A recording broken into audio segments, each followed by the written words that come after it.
Te quería invitar a hablar del poder. Sí, buenísimo. La verdad que me alegró mucho cuando me invitaste porque que hoy estemos hablando del poder no siempre fue así. Si nosotros, es decir, parecería natural a estar hablando del poder, pero recién hace 200 años se empezó a cuestionar qué es el poder. Estaba tan instituido, que no se hablaba de él. Estaba tan presente, ¿sí?, en las sociedades, que el poder era algo totalmente dado.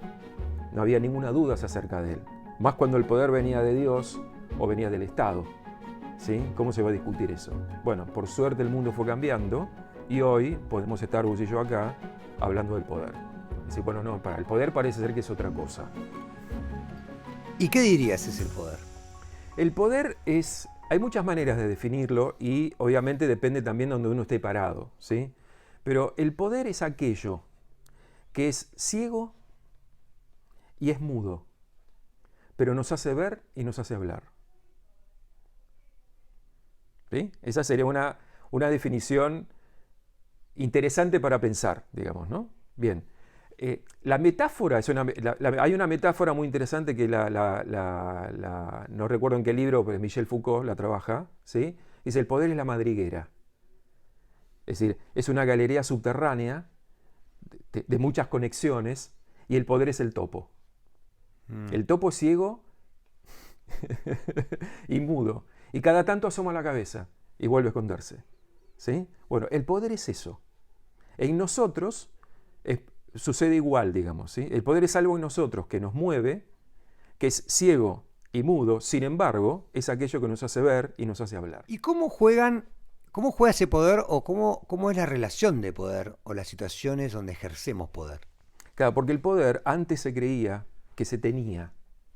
Es decir, el poder es algo que se tiene, tengo el poder. Bueno, en realidad, gracias al cielo, digamos, el siglo XX, finales del siglo XIX y principio del siglo XX, nos empezamos a dar cuenta que no es así. Es decir, que el poder no se tiene, el poder se ejerce. Porque el poder es siempre una relación de fuerzas. Es decir, si el poder fuese una fuerza, entonces sí, es la fuerza que tiene el poder y entonces lo tiene y uno tiene que como en una monarquía, por ejemplo, decir, bueno, está bien, si el poder lo dice, yo tengo que asumir que es así.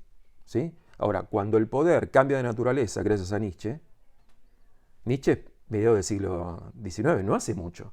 ¿Sí? Bueno, no, el poder es una relación de fuerzas. ¿Sí? Entonces, el poder está siempre en relación. Siempre, nunca está solo, es una relación de fuerzas. Entonces, lo que uno tiene que ver es en qué relaciones de fuerzas está, para entender en qué relación de poder está viviendo, ¿no? ¿Y cómo nos serviría hoy poder conocer en qué situaciones inconscientemente estoy ejerciendo poder? Ya. En casi todas. Es decir, en todas las relaciones estamos o ejerciendo poder o hay un poder que está siendo ejercido en nosotros. Es decir, las fuerzas tienen dos cualidades básicas, afectar y ser afectada. Entonces, que esto lo dice Nietzsche y lo había dicho Spinoza, ¿sí? Lo que pasa es que Spinoza no entra tanto ahí, ¿tá? Bueno, entonces, cuando la fuerza afecta, ejerce el poder. Cuando la fuerza es afectada, es ejercido sobre mí. Bueno, nosotros que somos una gran relación de fuerzas, hay partes nuestras que están ejerciendo poder y a la vez hay partes nuestras que están siendo ejercidas por el poder, ¿tá? Entonces, todo el tiempo estamos viviendo eso, todo el tiempo. No paramos. Entonces, la pregunta que nos tenemos que hacer es, bueno, primero, cómo está balanceado eso. Y segundo, el tipo de relación que estamos ejerciendo. Porque cuanto más ejerzan sobre mí el poder, es bastante probable que yo también quiera más ejercer el poder sobre los demás. ¿Por qué? Porque el poder, cuando es ejercido sobre mí, me impotentiza. Entonces yo después, para sentirme potente, necesito ejercer el poder sobre otros. Y ahora, ¿somos poderosos? ¿Tenemos potencia? ¿Y cómo recuperar nuestro poder? Sí. Potencia tenemos. Nosotros hay una potencia a existir que tenemos. Si no, nuestro corazón no late, digo, hay una potencia a existir. Spinoza hace una distinción entre potestas y potentia. ¿Sí? Potentia es la potencia de existir, lo que cada uno puede. Y la potestas es la potestad, es el poder ejercido, que lo que hablamos antes de cuando es ejercido sobre mí o cuando yo lo ejerzo sobre otro. Bueno, si yo ejerzo el poder sobre otro, para sentirme poderoso, ¿sí? Ahí, si bien yo me siento poderoso, pero estoy disminuyendo la potencia del otro, con lo cual no es ético. Ahora, si yo ejerzo mi potencia para aumentar la potencia del otro, es una relación de poder también. Claro que la es. Pero es una relación de poder en la cual el otro aumenta su potencia de existir. Es decir, si yo a mi hijo le digo, hijo, qué bueno lo que hiciste, mis gestos van hacia a la confianza, valoro lo que hace, no interrumpo sus actividades, digo, yo ejerzo el poder porque soy el padre. Pero sin embargo, esa relación de poder es una relación que aumenta su potencia. ¿Y cómo podemos aumentar nuestra potencia? Primero darnos cuenta que vivimos en relaciones de poder, cosa que antes no nos damos cuenta. Bueno, que las relaciones, es decir, el ejercicio del poder, especialmente el ejercicio del Estado, ¿sí? Que son ejercicios, que son soberanía, que son ejercicios de control, digamos, son disciplinarios, ¿sí? Están todo el tiempo extrayendo nuestra potencia. Uno cree que, sin embargo, hay que ver el costo que tiene lo que la sociedad me da. La sociedad me da y me hace sentir poderoso, pero a cambio yo que le estoy dando. Porque en las relaciones de poder, el poder siempre va a querer sustraer potencia. ¿Y cómo podemos hacer para diariamente darnos cuenta si nos están sacando poder o si yo estoy potenciando o si yo estoy perdiendo mi poder? ¿Ya? Por ejemplo, es decir, voy a la escuela, soy un niño, voy a la escuela, ¿sí? Bueno, entro a la escuela, me hacen formar, ahí ya me están disciplinando. Me hacen tomar distancia, ahí me están disciplinando. Me hacen cantar determinados himnos, me están disciplinando. Me hacen sentar en determinada manera.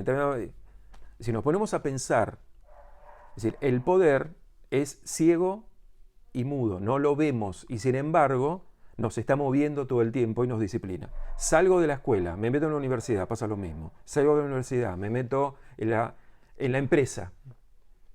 Y otra vez lo mismo, es decir, todo el tiempo estamos metidos en situaciones donde nos disciplinan. Es decir, a tu pregunta sería, ver en qué nos están disciplinando. ¿Y cuándo dirías que estamos despotenciados, sin poder? Cuando queremos el poder. Es decir, esto lo dice Spinoza, siglo XVII, y después lo dice Nietzsche, dice, es decir, la vibración más baja de la potencia es el poder. Es decir, cuando uno desea el poder, es porque está al mínimo de su potencia.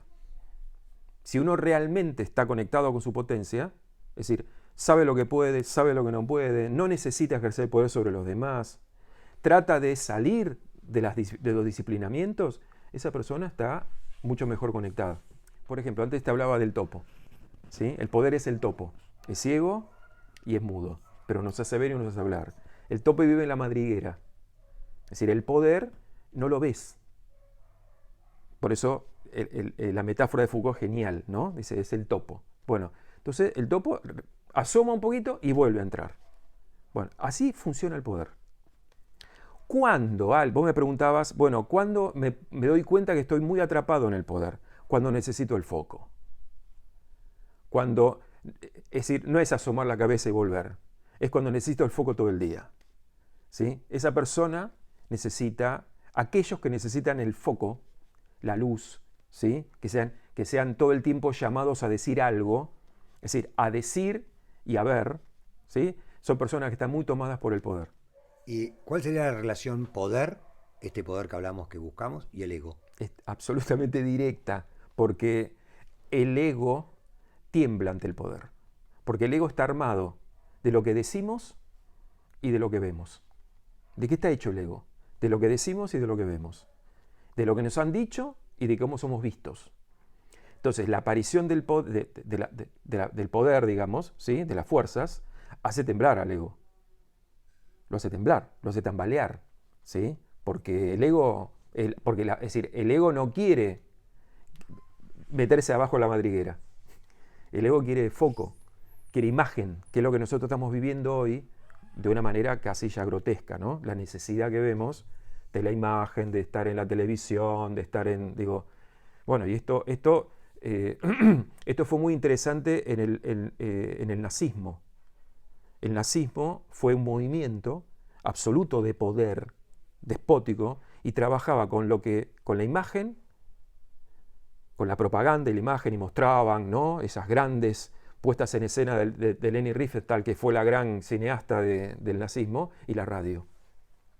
Y la radio, todo el día la radio, ¿no? Entonces recibíamos imágenes y alguien hablando. Bueno, entonces cuando uno se encuentra necesitado de ser visto y de decir mucho, algo nos está pasando con el poder. ¿Cómo definirías que se usa bastante ahora eso de empoderate? No, me parece un concepto que sí. Ahora, si empoderarse es cómo hacer para crecer el poder, no. Si empoderarse es cómo hacer justamente para salir de los diagramas de poder y recuperar mi potencia, entonces sí, que es lo que aquel que está en el lugar de empoderador, es decir, aquel que está en el lugar de empoderador, el líder, el que sea, digamos, ¿sí?, está en un lugar, los demás le dan esa autoridad. En ese diagrama de fuerzas, en ese momento esa persona tiene el poder. Y está bien que sea así, alguien lo tiene que tener. Ahora, ¿cómo lo ejerce? Es la pregunta.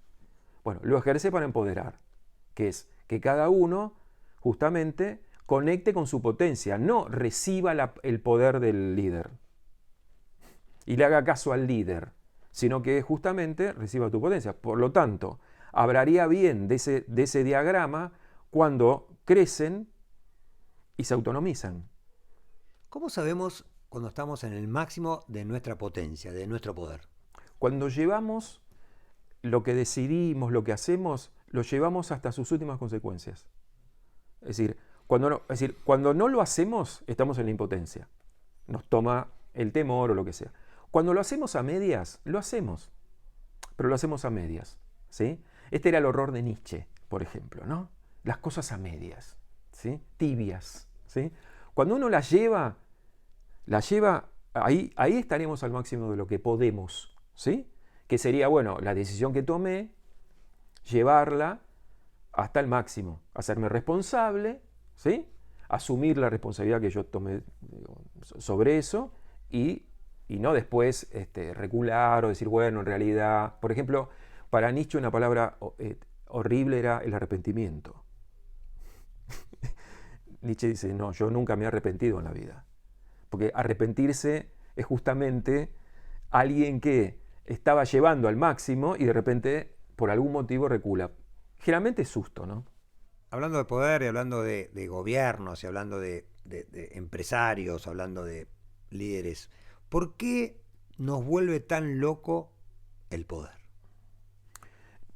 Porque primero, el ego no lo resiste, ¿sí? Es decir, nosotros somos criaturas que estamos en una relación de fuerzas y las fuerzas tienen que estar siempre fluyendo. El poder enquista las fuerzas. El poder empieza a acumular y eso es antinatural. Entonces, esa sería una primera cuestión ligada a que el poder enferma. Nosotros lo vemos en nuestros políticos cómo envejecen, aquellos que vemos cómo les gusta el poder, ¿no? Cómo envejecen, cómo enferman, ¿sí?, cómo se entristecen, porque el poder tiene que hacer circular, es una circulación, no es algo que se tiene que acumular.